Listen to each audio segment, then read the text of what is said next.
Bismillahirrahmanirrahim. Tulisan yang paling kecil itu namanya huruf. Jadi huruf contohnya yaitu A, B, C, D dan seterusnya. Itu dalam bahasa Indonesia namanya huruf. Dalam bahasa Arab itu namanya huruf. Jadi contohnya huruf yaitu alif, ba, ta dan seterusnya. Itulah namanya huruf. Kemudian di atas huruf yang kedua itu ada yang namanya dalam bahasa Indonesia namanya kata. Jadi kata itu apa? Kata susunan dari beberapa huruf yang mempunyai arti. Contoh, ada huruf S, A, Y, A, saya jadikan satu, itulah namanya kata. Ada M, ada A, ada K, ada A, ada N, saya jadikan satu, namanya kata. Ada R, ada O, ada T, ada I, namanya roti, itu namanya kata. Dalam bahasa Arab itu namanya kalimah. Jadi kalimah yaitu contohnya ana, kumpulnya hamzah, nun, alif, itu namanya kalimah. Akulu, itu namanya kalimah. Al-khubza, itu namanya kalimah. Jadi persatu-satuannya itu namanya kalimah. Di atas kata dalam bahasa Indonesia itu ada yang namanya kalimat. Jadi kalimat itu apa? Susunan dari huruf ini dijadikan satu. Saya makan roti dijadikan satu, itu namanya kalimah. Kalimat. Dalam bahasa Arab itu ada yang mengatakan kalam, ada yang mengatakan kalim, ada yang mengatakan kaul, terserah. Metode ini adalah yang penting adalah menganalisa, mendeteksi tulisan Arab yang namanya kalimah. Itu pendahuluan. Sekarang dalam buku ini, metode ini ada beberapa bentuk. Yang pertama menggunakan yang namanya buku panduan, dan yang kedua harus menggunakan silabus, yaitu urut-urutan metode belajar mengajarnya seperti ini.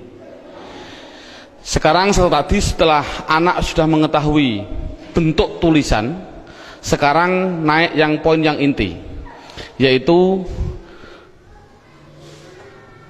dalam buku buka halaman 1 yang judulnya yaitu kalimah.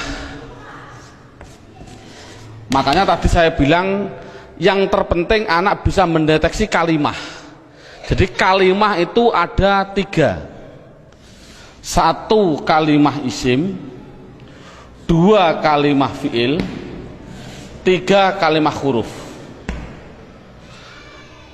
Anak dikasih suatu gambaran bahwasannya tulisan dalam Al-Quran di dunia, di Quran khususnya, itu ratusan ribu. Kalau di dunia itu adalah jutaan miliar, miliaran juta. Berarti jutaan miliar itu jumlah kalimah. Contoh, saya mencontohkan. Ada tulisan Arab alhamdulillahi rabbil alamin.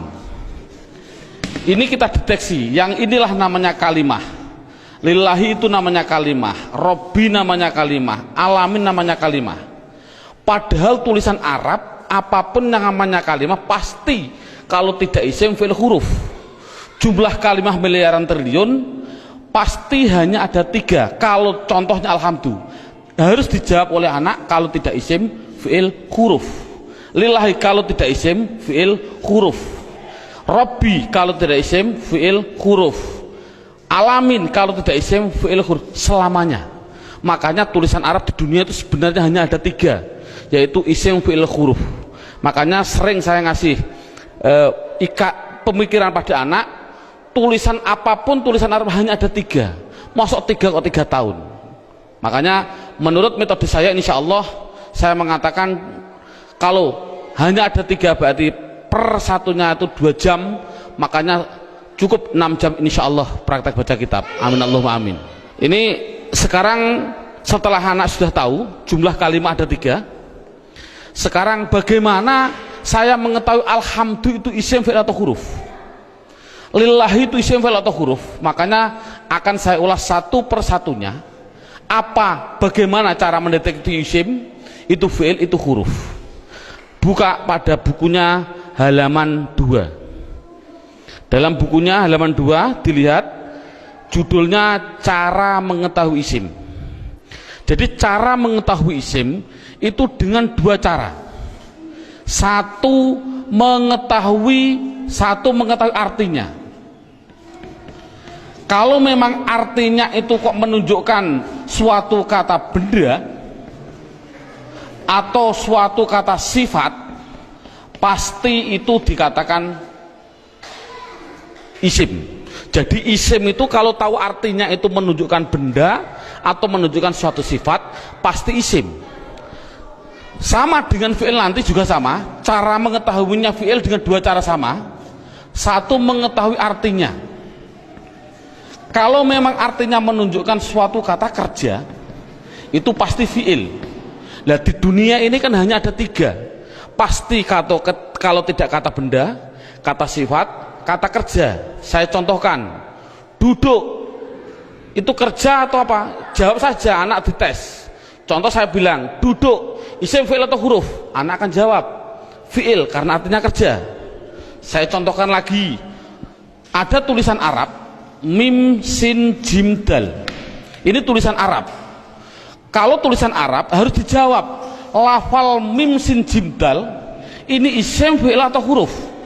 Anak pasti akan menjawab isim. Tahu kok isim? Karena artinya menunjukkan suatu benda. Ini berarti kan sudah bisa anak. Saya contohkan lagi. Saya bilang ada tulisan Arab, coba anak-anak lafal Arab ini jawab dengan 3 kategori, isim, fi'il atau huruf. Ini saya contohkan, mim dal ro sinta, artinya madrasah. Harus dijawab isim, fi'il atau huruf. Anak pasti akan menjawab itu isim. Tahu kok isim? Karena artinya benda. Oh 100. Jadi kalau ada apapun artinya benda atau sifat, contohnya Allahu Akbar, saya menerjemah Akbar itu artinya agung atau mulia. Ini agung itu kan suatu sifat, otomatis Akbar ini harus dijawab. Akbar itu isim, fi'il atau huruf? Anak akan jawab Akbar pasti isim. Tahu kok isim? Karena artinya itu suatu sifat. Jadi kesimpulannya adalah anak bisa mendeteksi, pertama mendeteksi isim, fi'il, huruf dari artinya. Kalau memang artinya benda atau sifat berarti isim, kalau artinya kerja berarti kalimah fi'il. Pertanyaan selanjutnya, Pak, tulisan Arab katanya miliaran triliun, di Al-Quran ada 700-an ribu. Bagaimana saya mengetahui itu isim, itu fi'il, itu huruf, padahal saya tidak tahu artinya? Oh, kalau tidak tahu artinya, lihat buku panduannya, yaitu lihat halaman 3. Dalam buku halaman 3 judulnya adalah mengetahui tanda-tanda kalimah isim. 1, kalau tidak tahu artinya, 1 harus mengetahui tanda-tandanya. Tanda-tandanya isim. Yang dimaksud tanda-tandanya adalah tanda-tandanya isim. Apa tanda-tandanya isim? Buku halaman 3, 1 yaitu dimasuki tanwin. Tanwin itu berarti baik tanwin dhammah, tanwin fathah, tanwin kasroh. Saya contohkan, hasibun, isim, fi'il atau huruf? Isim. Tahu kok isim? Karena ada tanwin.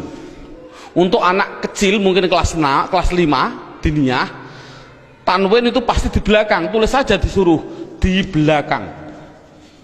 Bukunya tambah situ silahkan. Yang penting tanwin pasti di belakang. Baik tanwin dhammah, tanwin kasroh, tanwin fathah. Saya contohkan, hasibun. Ini tulisan Arab, harus dijawab isim, fi'il atau huruf? Artinya apa? Saya nggak tahu. Kalau tidak tahu ini harus dijawab isim. Mengapa ke isim? Karena ada tanwinnya. Saya menulis lagi, sohi bin, isim, fi'il atau huruf? Isim. Tahu kok isim? Karena ada tanwinnya. Berarti anak sudah bisa mendeteksi, yaitu tanda-tanda yang pertama kalimah isim, yaitu dimasuki tanwin. Sekarang yang nomor 2, Tanda-tanda isim yang nomor 2 itu kalau ada tulisan Arab depannya dikasih al, makanya dalam bukunya hanya dimasuki al, garis miring di depan. Jadi kalau ada tulisan Arab depannya ada alif dan lam, pasti itu isim. Contoh, alhamdu, harus dijawab isim fi'il atau huruf, jawabnya adalah isim. Tahu kok isim? Karena dimasuki al. Ar-Rahim, isim fi'il atau huruf, isim. Tahu kok isim? Karena ada al. Dan seterusnya. Sekarang yang ketiga, tanda-tanda isim yang ketiga yaitu dimasuki yang namanya huruf jar. Huruf jar itu apa sih? Huruf jar itu adalah tertentu, lafalnya tertentu, yaitu ada tulisan itu berupa apa? Min, ila, an, ala, dan seterusnya. Di dalam buku sudah ada. Min artinya dari, ila artinya ke, an artinya dari, ala artinya di atas, dan seterusnya. Jadi kalau ada tulisan Arab dimasuki min, yang mana huruf jar itu pasti tempatnya di depan suatu kalimah, mesti itu adalah kalimah isim. Contoh, saya mencontohkan ada tulisan Arab, zahaba zaidun ila suq, zahaba zaidun ila suq. Anak saya tes satu persatu dulu.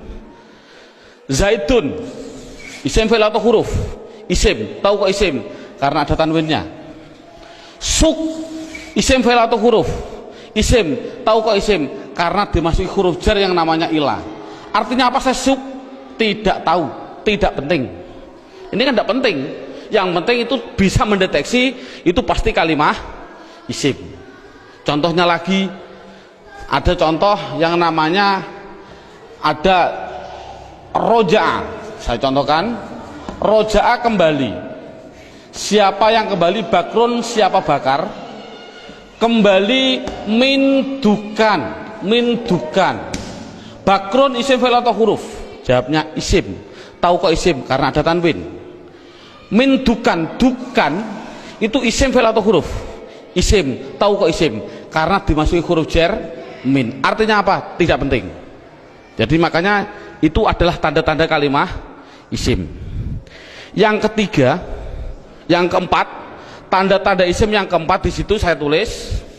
Saya hapus dulu. Tanda-tanda isim yang keempat yaitu dimasuki namanya huruf qasam. Qasam itu artinya sumpah. Qasam artinya sumpah. Di sini huruf qasam hanya ada 3, wawu, ba, ta. Untuk anak pemula jangan dicontohkan selain lafal Allah, jangan. Untuk pemula jangan. Contoh, wal asri. Asri ini adalah isim. Tahu kok isim? Karena ada wawu qasam. Tidak perlu sebenarnya. Yang penting itu adalah wawu qasam nanti. Contohkan saja wallahi. Berarti Allah itu isim karena apa? Dimasuki wawu ini. Itu aja masih bingung untuk anak didik. Jadi kesimpulannya qasam tidak begitu penting. Yang penting yang terakhir ini. Tanda-tanda isim yang terakhir yang kelima yaitu dimasuki yang namanya mamimu. Contohkan, ini contoh mamimu di sini dalam buku panduan. Di situ lihat halaman 65. Halaman 65 dalam bukunya dibuka.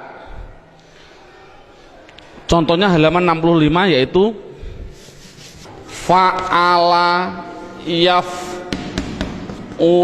fa'lan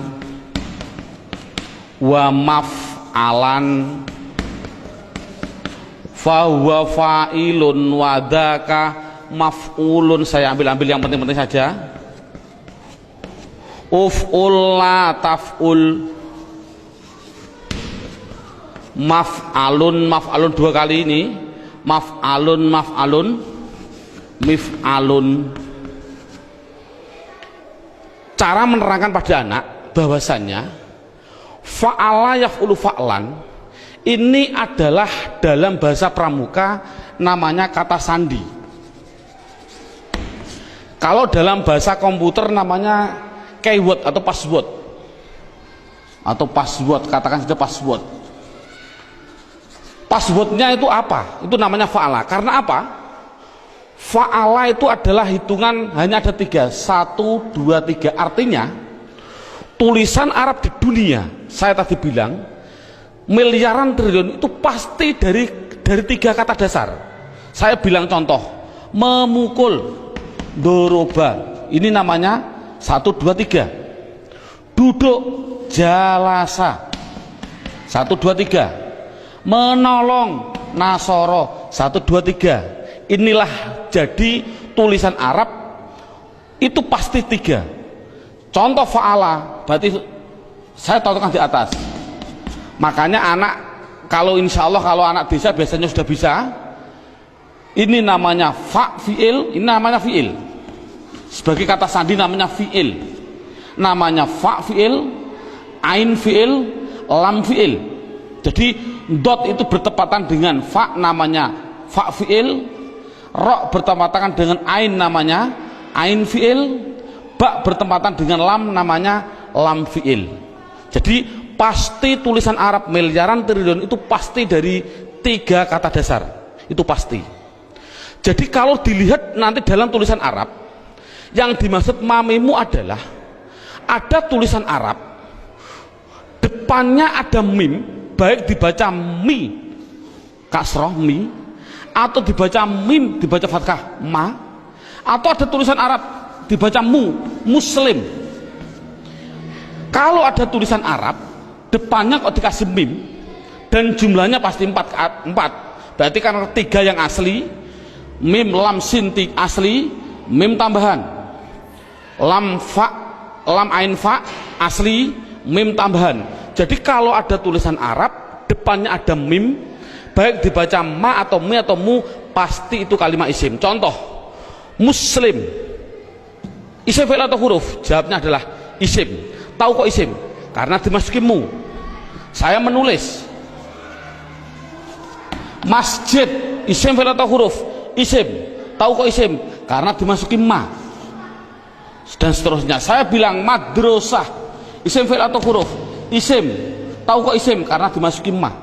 Jadi tulisan Arab kalau ada mim dibaca baik fathah, kasroh, dumah, itu pasti kalimah isim. Sekarang saya tambah sedikit suatu pengenalan. Kalau ada tulisan Arab,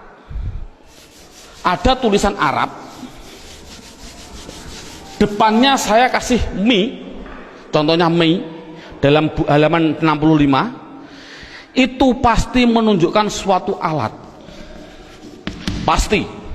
Contoh saya contohkan, rowaha sama dengan fa'ala. Rowaha artinya angin.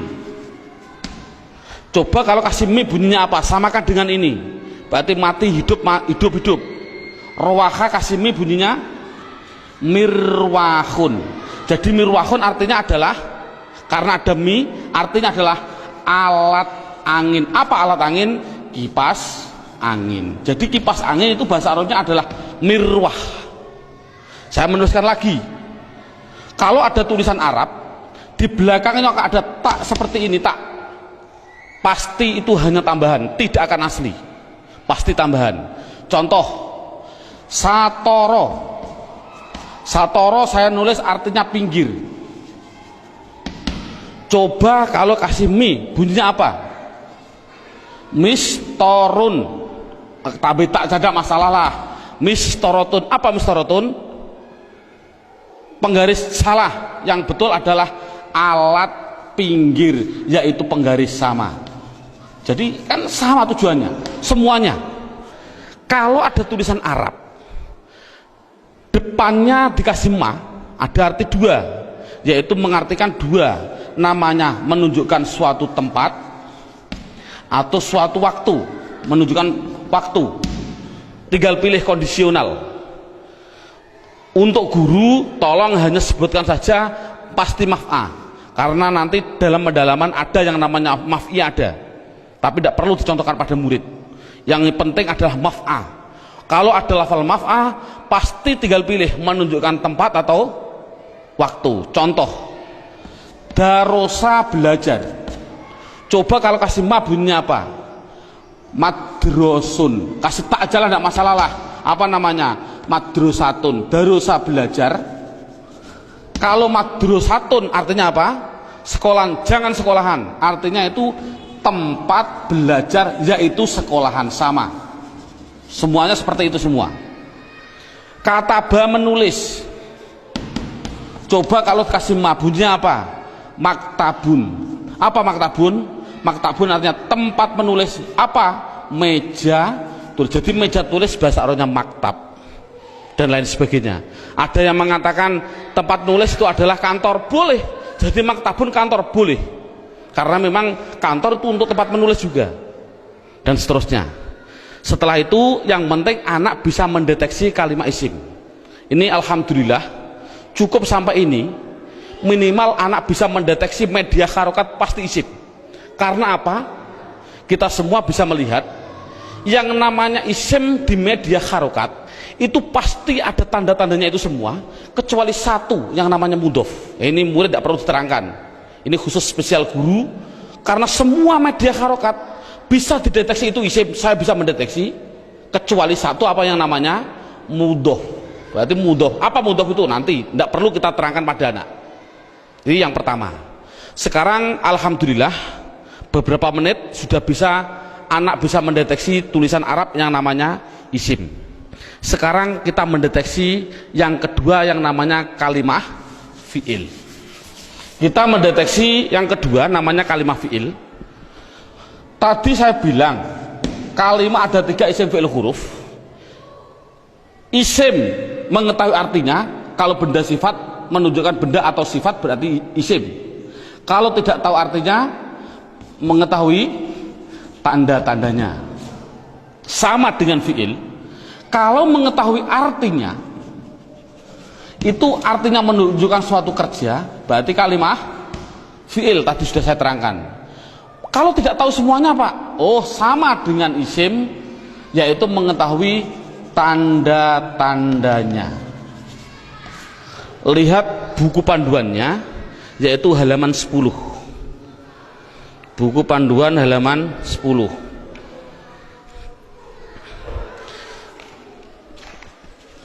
Tanda-tanda kalimat isim.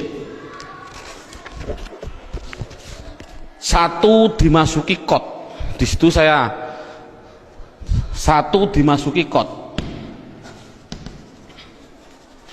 Dimasuki kot. Saya menulis, saya biar anak, karena anak kecil mungkin biar jelas, saya suruh di depan. Tempatnya itu di depan. Jadi kalau ada tulisan Arab kok ada depannya ada lafal kot, pasti setelahnya itu fi'il. Contoh, saya mencontohkan Allahu Akbar, Allahu Akbar, qad qomatis sholah, qad qomatis sholah. Ini adalah lafal kot. Koma itu mau tidak mau harus saya jawab itu kalimat fi'il. Tahu kok fi'il? Karena dia dimasuki kot. Ini kan paling mudah.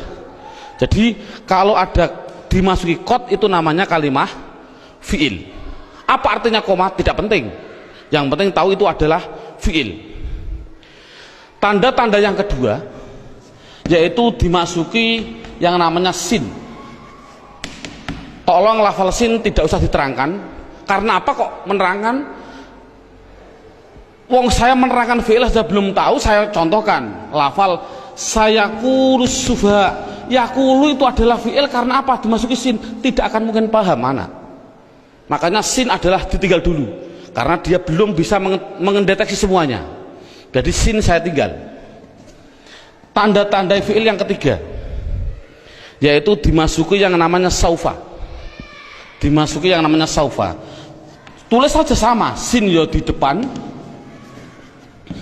saufa ya di depan, sama.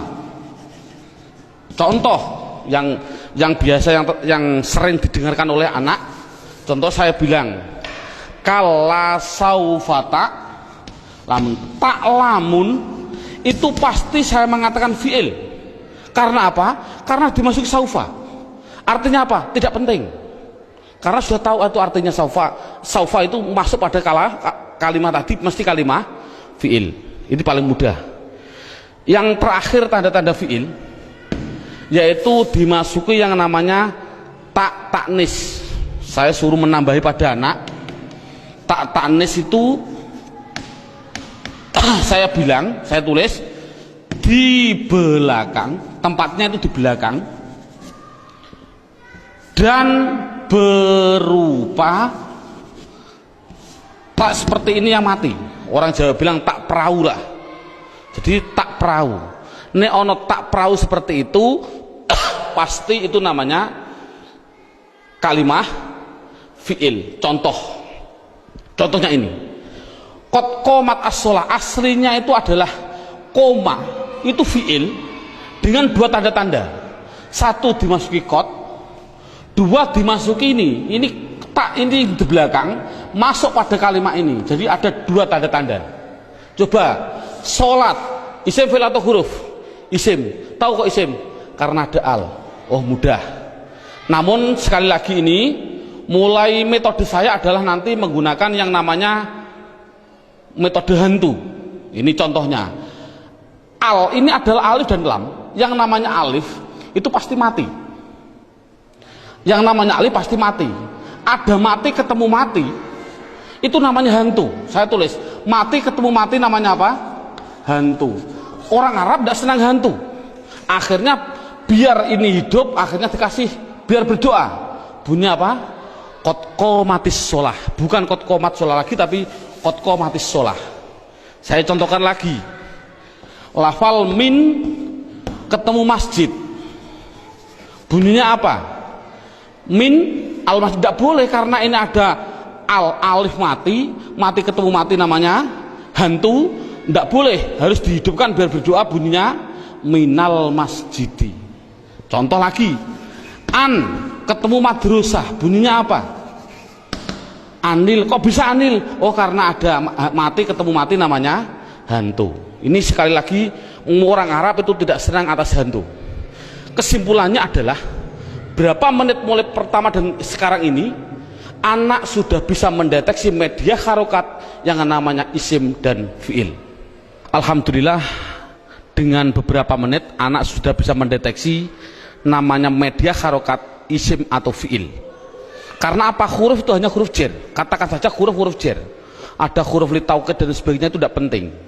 Berarti kalau huruf jar itu tertentu tadi hanya min ila ada berapa 9. Selain itu tulisan Arab pasti hanya isim dan fiil. Anak sudah bisa mendeteksi kecuali tadi mudhof. Alhamdulillah. Sekarang kita naik poin yang keempat. Poin yang keempat yaitu lihat buku halaman pertama. Dalam halaman pertama terlihat kalimah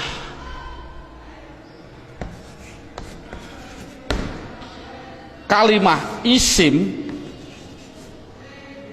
fiil, huruf.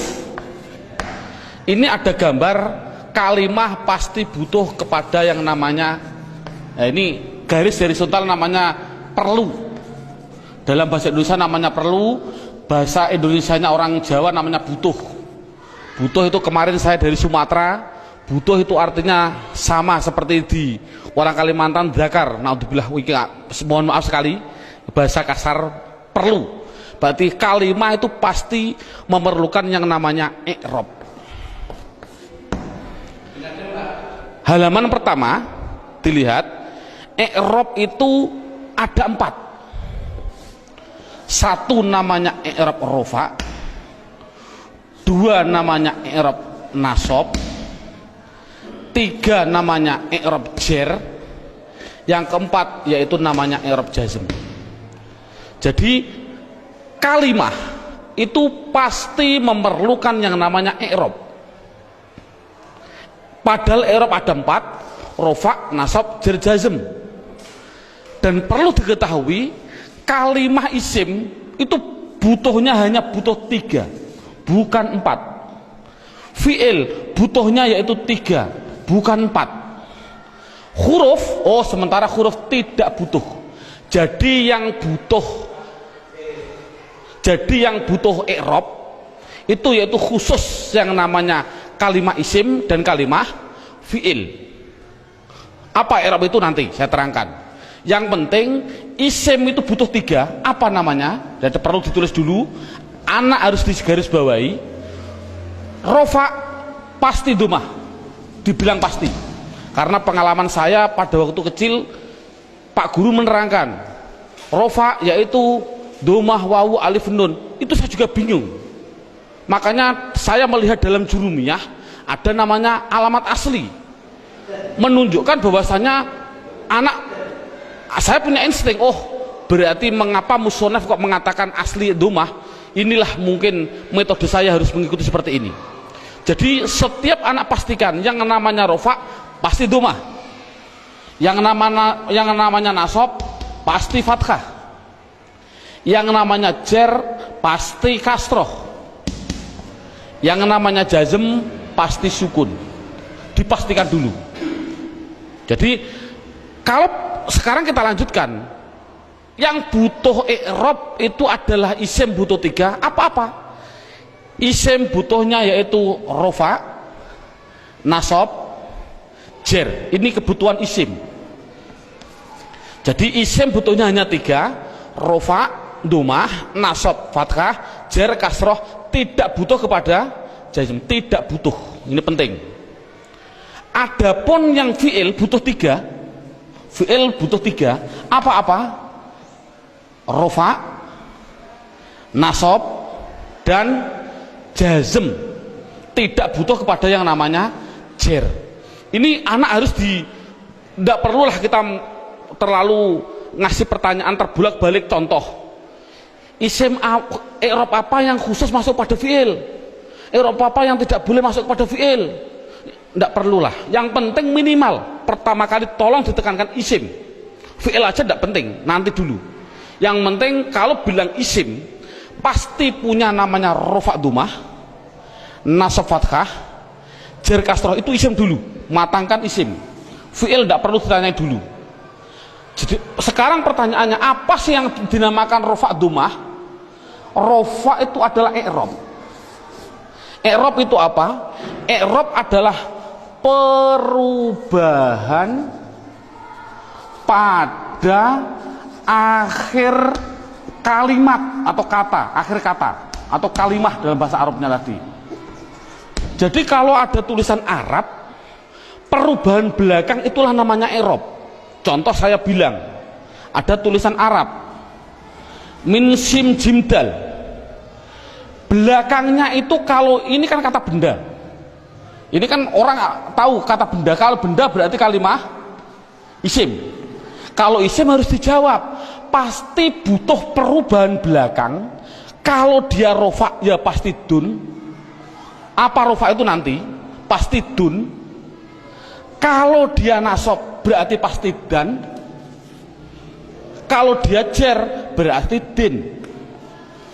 Makanya saya tadi bilang, yang namanya i'rab, khususnya ini, i'rab itu sama dengan nahwu.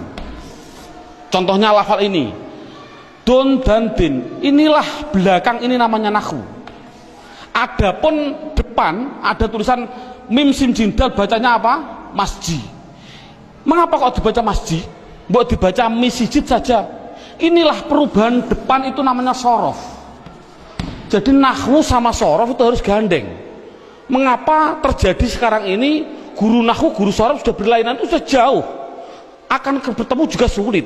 Karena satu kalimat membutuhkan 2 hal, yang namanya nahwu dan sorof. Jadi perubahan depan itu namanya sorof, perubahan belakang adalah nahwu.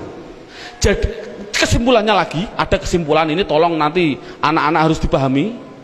Yang namanya isim, yang namanya, saya ini kesimpulan, isim pasti butuh 2 hal belakangnya. Kalau ada al, kalau tidak ada al ya ditanwin. Itu prinsip.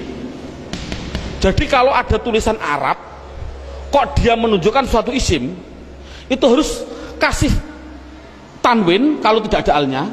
Kalau ada alnya jangan ditanwin. Contoh, masjid ini kan tidak ada alnya, makanya saya balang dun dan din. Coba kalau saya kasih al, al masjid, coba rofaknya bunyinya bagaimana? Al masjid, jangan ditanwin karena ada al. Nasabnya bunyinya bagaimana? Al masjidah. Jernya bunyinya bagaimana? Al masjidi. Ini contoh. Dalam buku panduan saya, anak harus dites dengan contoh 2, yaitu dengan lafal basmalah dan takbir. Saya contohkan.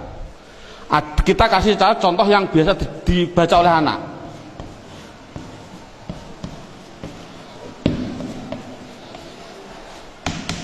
Dideteksi dulu isim fi'ilnya. Coba rohim, lafal belakang ini isim fi'il atau huruf? Isim, tahu kok isim? Ada al. Rohman, isim fi'il atau huruf? Isim, tahu kok isim? Ada al. Allah, isim fi'il atau huruf? Isim, tahu kok isim? Ada al. Silahkan. Ini ada khilafiyah ulama. Ada yang mengatakan jangan bilang al. Ini adalah ismudzat, tidak boleh dirubah-rubah. Tapi ada ulama yang mengatakan memang al. Dari lafal aliha dikasih al, jadinya alifnya dikasih panjang. Allah. Nggak, untuk anak kecil biarlah itu bilang isim karena ada al, silahkan. Ismi, ini isim, tahu kok isim karena ada huruf jerba. Ini memang sulit, anak pemula memang sulit, nggak begitu penting. Yang penting dikasih tahu ismi isim karena ada huruf jar masuk. Kalau ini mengatakan isim, ini isim karena ada al, ini isim karena ada al, ini isim karena ada al. Coba harokannya gimana? Bismi, loh, saya baca kasroh, berarti dia menunjukkan rufa nasab atau jer? Jer, karena kasroh. Oh 100. Bismillahi, saya kasri hi, berarti di kasroh. Isim ada kasroh. Oh masuk karena dia jer berarti. Mengapa kok jer? Oh nanti, belum waktunya. Bismillahirrohmani, mengapa saya bilang nih? Rufa nasab atau jer? Jer. Oh 100. Teruskan. Bismillahirrahmanirrahim. Pasti anak jawab khim. Jawab saja mustahil. Karena sukun itu miliknya fi'il. Ini kan sukun. Sukun itu adalah miliknya kalimah. Sukun itu miliknya kalimah fi'il. Padahal ini isim. Berarti ini milik isim, tidak boleh. Jadi salah, ada tulisan Arab Bismillahirrahmanirrahim, mimnya kok disukun, salah. Mestinya itu kalau dia isim, kalau tidak rohimu ya rohimah ya rohimi, pasti itu. Oh kebetulan di dalam Al-Quran tulisannya adalah mi, ya berarti jer. Dari mana kok jer? Yang penting dia kasroh itu jer. Mengapa kok dibaca jer? Oh nanti belum masanya. Yang penting dia bisa mendeteksi itu isim, rofa nasab atau jer. Ini kan anak sudah lumayan. Dengan berarti gambaran rohim ini adalah menggambarkan anak biar tahu, oh isim tidak boleh ditanwin. Loh kok disukun pak? Oh tidak boleh ditanwin, maaf, disukun. Mengapa sukun pak? Karena wakof. Saya contohkan lagi 2 contoh. Lafal Allahu Akbar. Allahu Akbar. Orang bilang akbar disukun. Saya jawab salah. Mengapa salah? Tadi saya bilang akbar itu adalah sifat. Yang namanya sifat itu pasti isim. Yang namanya isim tidak mungkin dia disukun. Di dalam tulisannya kalau begini. Karena apa? Sifat isim tidak boleh sukun. Karena sukun itu miliknya fi'il. Kalau isim itu pasti kalau tidak ru ya ro ya ri. Mengapa tidak ditanwin? Nanti. Yang jelas ini contoh Allahu Akbar. Allah isim, tahu kok isim ada al. Rofa nasab atau jer? Rofa, tahu kok rofa karena dumah. Akbar yang betul adalah akbaru. Jadi mengapa kok dibilang bar? Karena wakof. Kalau nulis adalah ru yang betul. Makanya sering saya kasih pertanyaan, bagaimana hukumnya ada orang sholat bilang Allahu Akbaru, sah nggak? Jawabnya adalah sah karena nakunya seperti itu. Namun yang terbaik memang adalah wakof. Seperti ini, Bismillahirrahmanirrahim, karena wakof. Jadi intinya adalah yang namanya i'rab ada 4 rofa nasab jar jazm. Khusus kita tekankan pada isim. Yang namanya isim belakangnya pasti rofa dumah, nasab fathah, jar kasroh. Itu kesimpulannya. Sekarang silabusnya poin yang kelima, judulnya yaitu pendalaman isim. Buka halaman 1. sama halaman 1, yaitu lihat halaman 1, isim dibagi 2. Ada yang namanya isim mabni, ada yang namanya isim mu'rab.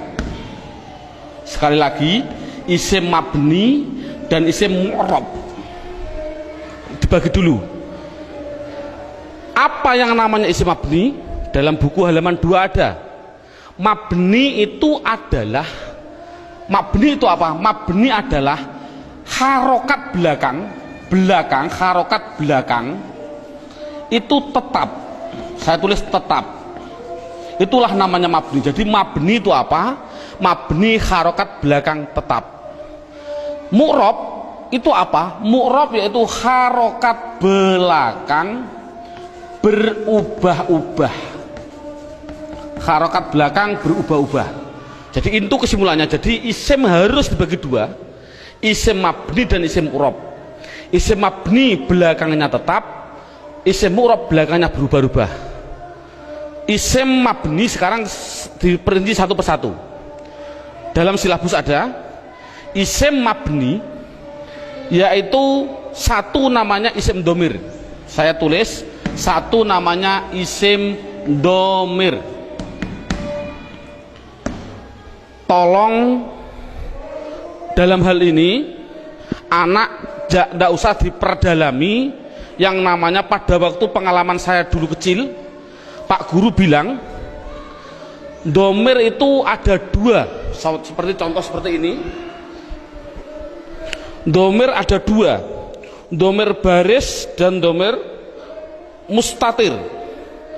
Baris muttasil ada 2, baris munfasil ada 2, muttasil ada 4, dan domir mustatir ada yang jawas dan ada yang wujub. Ini enggak, dulu saya suruh menghafalkan ini domir saja, itu mungkin 1 bulan.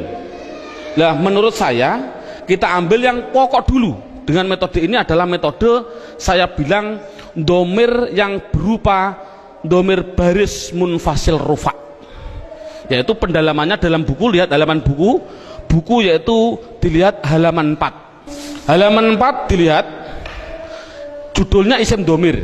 Di situ saya tulis yaitu lafal huwa, huma, hum, ya, huma, hunna, anta, antuma, antum, anti, antuma, antunna. Yang terakhir ana, nahnu. Jadi jumlahnya 14. 1, 2, 3, 6, 9, 12, 14, 13, 14. Jadi jumlahnya saya bilang isim domir adalah jumlahnya 14. Contohnya huwa, hum. Yang namanya domir itu adalah kata ganti. Dalam buku huwa itu kata ganti dari siapa? Kata ganti dari dia. Dia siapa? Dia laki-laki 1. Ini yang namanya goib. Jadi kesimpulannya huma kata ganti dari siapa? Dia laki-laki 2 yang goib. Hum kata ganti dari apa? Mereka atau mereka. Siapa mereka? Laki-laki 3 ke atas yang goib. Jadi kesimpulannya ini adalah namanya laki-laki. Ini berarti 1, 2, 3 ke atas ini perempuan. Tapi ini adalah semuanya adalah goib. Sekali lagi, ini adalah goib. Berarti dia perempuan 1 goibah atau goib, goibah. Huma 2 perempuan goibah. Huna 3 ke atas perempuan goibah. Jadi inti kesimpulannya adalah 3 ini laki-laki, 3 ini perempuan yang semuanya adalah katakan goib. Anta Kata ganti siapa? Dari kamu. Kamu siapa? Kamu laki-laki satu yang hadir. Saya simpulkan, intinya ini adalah laki-laki yang anti antuma antuna, saya simpulkan perempuan, namun dua-duanya ini namanya hadir. Namanya hadir. Ana artinya saya, nahnu artinya kita. Penjelasannya, mengapa domir dikatakan mabni? Ini anak dijelaskan dengan dua pendekatan. Contoh lafal huwa. Huwa itu kata ganti siapa? Dari dia. Dia satu, orang laki-laki satu, orang Inggris. Kata gantinya juga dia, tetap inilah akhirnya wa, selamanya akhirnya dibaca wa. Makanya dikatakan mabni adalah belakangnya tetap, yaitu tetap dibaca fathah. Dia orang Amerika, ya sama tetap wa. Orang Indonesia, ya tetap wa. Jangan mentang-mentang orang Indonesianya orang pendek-pendek terus dibilang wi. Kalau orang Arab orangnya tinggi-tinggi wu, ndak boleh. Kesimpulannya adalah selamanya pasti akhirnya tetap berupa yang namanya wa. Itu pendekatan secara logika. Pendekatan secara nahwiyah walaupun salah, karena walaupun salah, contoh huwa dia dibaca rofa ya tetap huwa. Dia karena isim kan dibaca nasab ya tetap huwa. Dibaca jar ya tetap huwa. Sekali lagi untuk seorang guru, cara menerangkan seperti ini walaupun salah, kan tidak mungkin huwa itu adalah domir rofa, kok bisa nasab. Itu contoh seorang guru, ini penting untuk seorang guru. Ngomong ini permasalahannya, pengalaman saya keliling, pertanyaan saya itu rata-rata di dalam hal gaib dan hadir. Saya bilang, apa sih artinya gaib dan apa sih artinya hadir? Rata-rata orang mikir gaib adalah tidak ada orangnya, hadir adalah ada orangnya, padahal salah. Pengertian gaib adalah tidak diajak bicara walaupun ada di sampingnya. Samping saya ada namanya Zaid. Ada orang tanya, Pak Zaid mau ke Semarang kok, bilang pada saya, padahal di samping saya ada Zaid. Ini namanya hadir atau gaib? Gaib, karena orangnya bicara sama saya, bukan pada Zaid. Jadi kata gantinya pada Zaid adalah wa. Ini menunjukkan artinya gaib, yaitu jangan diartikan tidak ada orangnya, diartikan apa? Tidak diajak bicara. Kalau hadir ya berarti diajak bicara. Itu kesimpulannya adalah mabni harokat belakangnya tetap selamanya. Contoh mereka selamanya mesti hum, disukun selamanya. Jadi saya tulis di situ pertama isim domir mabni jumlahnya adalah 14. Buka seterusnya bukunya halaman 5. Yang kedua, mabni yang kedua yaitu yang namanya di situ saya tulis isim isyarah. Isim isyarah tidak perlu kita terlalu banyak mencontohkan. Isim isyarah itu kita contohkan hanya yang mudah-mudah saja. Contoh isim isyarah ada 3. Ada yang namanya qorib, ada yang namanya wasit, ada yang namanya ba'id. Qorib artinya dekat, wasit artinya sedang, ba'id artinya jauh. Contoh orang bilang isyarat menunjukkan qorib iki, orang Jawa bilang iki, kalau sedang iku, kalau jauh kai, itu orang Jawa bilang. Tapi kalau orang Sunda iya eta, itu ya salah, itu milik orang Indonesia, bukan orang Sunda sebenarnya. Tapi orang Sunda tidak punya jauh, sama dengan kita. Ini ndak, masalahnya adalah contoh korib. Kalau laki-laki hadza, kalau perempuan hadhihi, dengan dua contoh saja ini. Contoh lafal hadza. Siapa ini? Selamanya dibaca dza, akhirnya dza.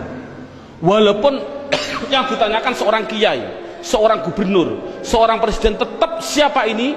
Man hadza, selamanya dibaca dza belakangnya. Jangan berupa dzi atau du. Makanya itulah namanya mabni. Saya tidak usah menerangkan wasif, bait sudah ada. Yang jelas contohnya yaitu dalam buku panduannya sudah saya tunjukkan, yaitu isim isyarah ada 3, hadza hadhihi. Kalau sedang yaitu lafal dzaka dan dalika, dzaka dan dalika, dzaka dan tilka. Saya contohkan dzaka dan tilka. Kalau jauh saya contohkan hanya 2, dalika dan ulaika. Jadi jumlahnya yaitu ada berapa? Dalika, ulaika. Jumlahnya berapa? 1, 2, 3, 4, 5, 6. Saya katakan isim isyarah jumlahnya adalah hanya 6. Walaupun nanti pendalamannya banyak. Seorang guru tolong hanya seperti itu dulu. Terusnya mabni yang ketiga yaitu yang namanya isim mausul. Buka dalam bukunya halaman yang ke isim mausul, kata sambung. Datanglah Zaid, yang mana ja'a Zaidun alladzi. Ini isim mausul itu hanya tertentu, lafalnya tertentu. Sudah dalam bukunya ada, yaitu lafal alladzi, alladzina, alladzi, alladzi, alladani, alladzina. Contoh saya tidak usah nulis. Mohon dilihat contoh ini, isim mausul tertentu. Alladzi, alladani, alladina, allati, allatani, allati. Cukup sebutkan hanya 6 saja, yaitu biar anak hanya tahu isim mausul jumlahnya hanya ada 6. Mabni yang keempat.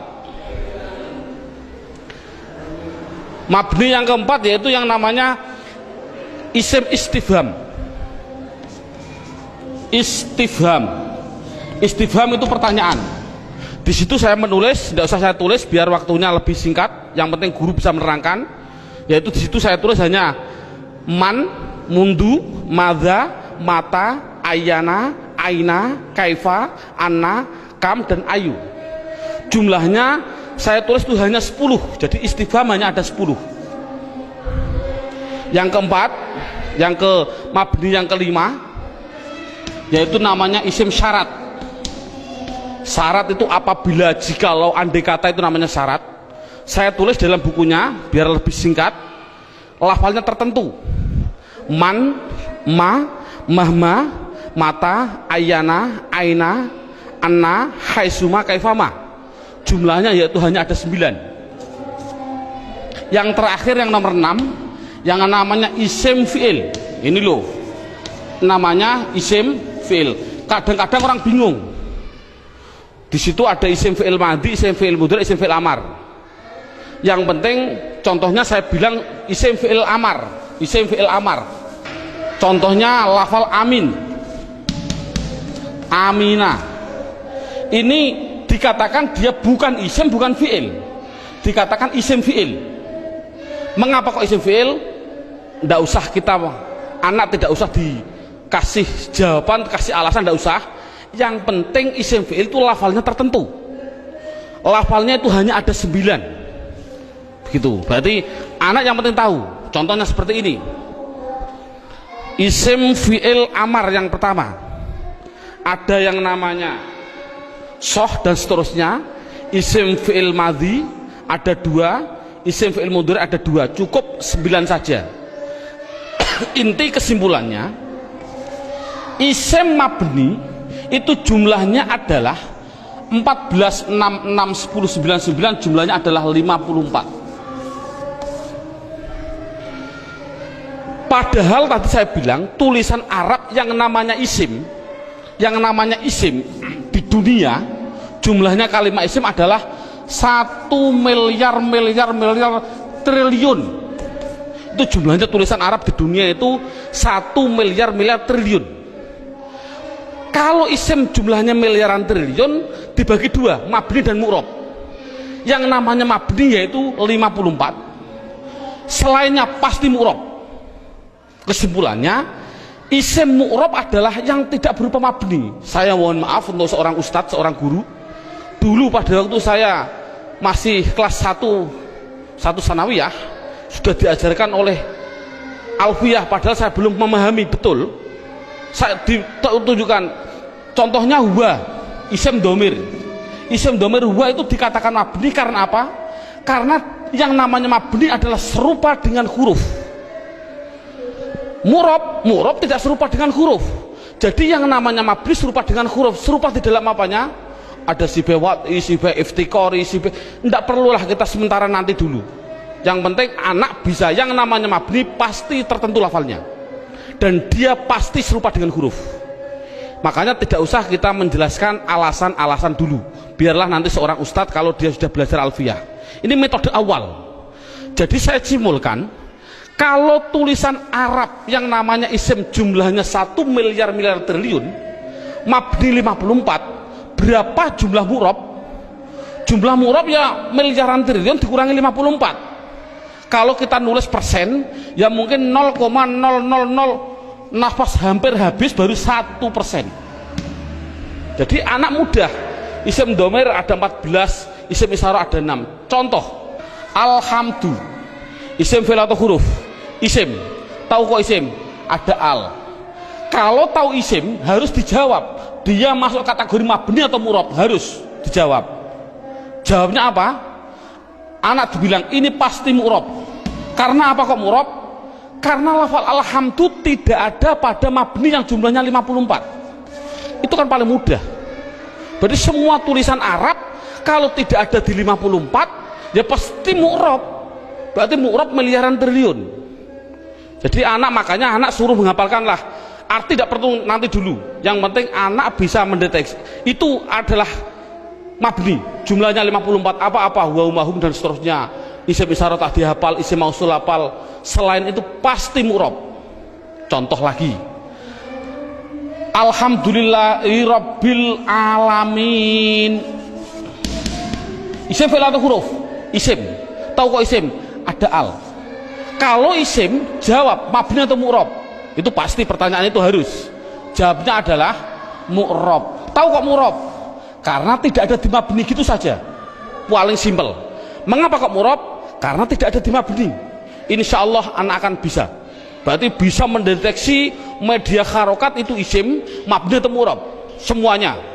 Mulai dari bismillah, mu'rob karena tidak ada di mabni. Bismillahi Allah, mu'rob karena tidak ada di mabni. Bismillahirrahman, Rahman mesti mu'rob karena tidak ada di mabni. Rohim, mu'rob karena tidak ada. Mudah. Jadi anak sudah bisa mendeteksi itu mabni dan itu mu'rob. Sekarang pendalaman yang terakhir, pendalaman isim yang terakhir, yaitu di dalam hal mu'rob. Dalam buku panduannya lihat halaman 8. Lihat halaman 8. Halaman 8 sudah tertulis, saya tulis di situ. Halaman 8. Halaman 8 sama halaman 1 sama. Sekali lagi, halaman 8 dan halaman 1 adalah sama. Yang namanya mu'rob itu tadi kan ada 6 jumlah total 54. Sekarang enggak, yang namanya mu'rob 1 ada yang namanya mufrad, 2 ada yang namanya tasniyah, yang ketiga ada yang namanya jamak mudzakkar salim, yang keempat ada yang namanya jamak muannas salim, yang kelima, lah ini saya batasi cukup mu'rob, yang penting anak bisa 4, mufrad, tasniyah, jamak mudzakkar salim, jamak muannas salim. Yang kelima sampai yang ke-9 tidak penting. Sekali lagi, metode ini adalah tidak penting. Karena apa? Karena mu'rob yang 4 ini itu sudah mendominasi dalam tulisan Arab 80% dari tulisan Arab itu pasti terjadi dari 4. Makanya anak harus ditekankan di dalam 4 tadi. Berarti sekali lagi, mu'rab yang jumlahnya miliaran triliun dikurangi 54 itu harus dimasukkan di antara 4 ini. Berarti di antara 4 ini mufrad, tasniyah, jamak mudzakkar salim, jamak muannats salim. Sekarang anak diterangkan apa sih yang namanya isim mufrad. Lihat ini, mufrad itu bahasa Arab. Artinya apa mufrad? Artinya satu. Baik dia seorang laki-laki atau perempuan, pokoknya satu, itu nama bahasa Arabnya mufrad. Tasniyah itu bahasa Arab. Apa sih artinya tasniyah? Tasniyah itu artinya 2. Baik dia seorang laki-laki atau perempuan. Yang ketiga namanya jamak mudzakkar salim. Jamak itu artinya banyak, banyak itu artinya 3 ke atas, 3 plus. Mudzakkar artinya laki-laki, salim artinya selamat, berarti laki-laki yang selamat. Ngono selamat cara jani. Yang keempat, jamak muannats salim. Jamak artinya 3 ke atas, muannats artinya perempuan, salim selamat. Jadi sementara anak dites dengan bahasa Jawa atau bahasa Indonesia, disuruh mengarabkan. Contoh saya bilang, coba saya bilang 2 buku itu mufrad atau tasniyah atau jamak mudzakkar salim atau jamak muannats salim? Jawab tasniyah. Tahu kok tasniyah? Karena artinya 2. Saya bilang 5 bakar, mufrad, tasniyah atau jamak mudzakkar atau jamak muannats? Jawab jamak mudzakkar salim. Karena apa? Artinya 5 3 ke atas, zaid adalah, bakar adalah laki-laki. Jadi anak sudah bisa dites dengan bahasa Jawa, disuruh membahasa Arabkan. Contoh sekali lagi, 2 zaid tasniyah, 5 bakar jamak mudzakkar salim, 10 hindun, hindun itu perempuan, jamak muannats salim. Bakar 1 artinya mufrad, Zainab 1 artinya mufrad bahasa Arabnya.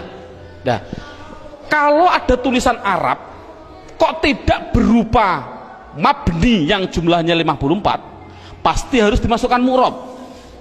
Kalau mu'rab harus dimasukkan di antara 4 ini, harus apa mufrad, apa tasniyah, apa jamak mudzakkar salim, apa jamak muannats salim, pasti harus masuk semua tulisan mu'rab. Contoh, nah ini bagaimana saya mengetahui Pak tulisan Arab itu mufrad, tasniyah, jamak mudzakkar salim, jamak muannats salim? Lihat bukunya halaman 8. Kalau ada tulisan Arab,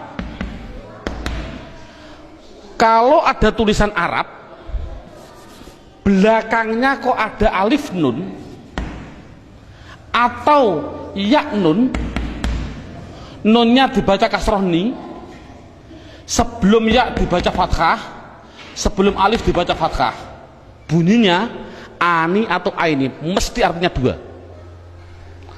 Kalau ada tulisan Arab belakangnya kok berupa wawun nun atau ya nun, nunnya tapi dibaca na, baca fathah na, sebelum ya dibaca kasroh, sebelum wawu dibaca domah. Kalau orang Jawa bilang una, ini berarti mati nih, atau ina tadi aini, mesti artinya 3 ke atas laki-laki. Kalau ada tulisan Arab belakangnya berupa alif dan tak, taknya tak perahu, sebelum alif dibaca fathah, taknya hanya 2, kalau tidak ton ya tin, itu pasti dikatakan jamak muannats salim.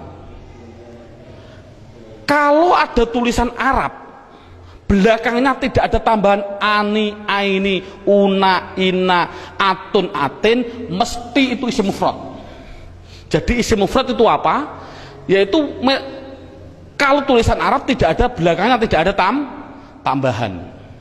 Saya contohkan, alhamdu, isim fi'il atau huruf? Isim. Tahu kok isim? Karena ada al. Pertanyaan selanjutnya, mabni atau mu'rab? Mu'rab. Tahu kok mu'rab? Karena tidak ada di mabni. Kalau mu'rob harus dimasukkan di antara empat ini, wajib. Empat ini harus dimasukkan. Berupa apa? Mufrad. Tahu kok mufrad? Karena belakangnya tidak ada tanda-tandanya. Ani, aini. Ini kan dal. Dal ini kan tidak ada tambahannya. Oh, jadi alhamdu adalah isim mufrad. Contoh lagi. Bismillah, alhamdulillahirabbil alamin. Alamin. Pertanyaan, isim fi'il atau huruf? Isim. Tahu kok isim? Ada al. Mabni atau mu'rob? Mu'rob. Tahu kok mu'rob? Karena tidak ada di mabni. Kalau masuk mu'rob, masukkan di antara empat ini. Bunyinya apa? Jamak mudzakkar salim. Tahu kok jamak mudzakkar salim? Karena belakangnya ada inang, ya nun, sebelumnya dibaca kasroh. Cocok gak dengan ini? Ina. Jadi tulisan Arab mesti gitu semua. Kalau mu'rob pasti harus masuk kategori di antara empat tadi. Ini alhamdulillah berapa jam ini anak sudah bisa 100% mendeteksi isim dan mengkategorikan di antara mabni dan mu'rob. Subhanallah, sudah bagus. Ini untuk apa isim tadi? Oh, nanti. Itu adalah setelah 3 jam. Kita istirahat dulu.